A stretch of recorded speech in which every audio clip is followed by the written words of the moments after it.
नमस्कार मित्रांनो, पुन्हा एकदा तुमचं सगळ्यांचं नवीन व्लॉगमध्ये मनापासून स्वागत आहे। तर आज आपण बोलवलं आहे चिखल करण्यासाठी ट्रॅक्टर। तर आपण आता चाललो ट्रॅक्टरकडे। या समोरच्या गवताळ पाटीचा सुद्धा आपल्याला चिखल करायचा आहे।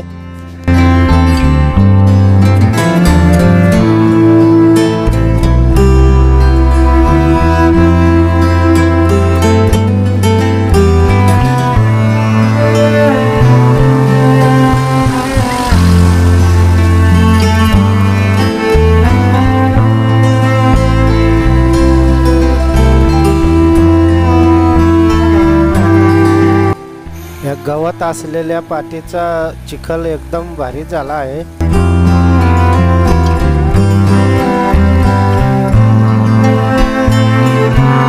आपल्या घरातील माणसाचं रोप काढण्याचं काम चालू आहे। हे आहेत भात रोप्याचं मूठ। व्हिडिओ आवडला तर नक्की लाईक आणि सबस्क्राइब करा। तर परत भेटूया पुन्हा पुढच्या नवीन व्लॉग मध्ये।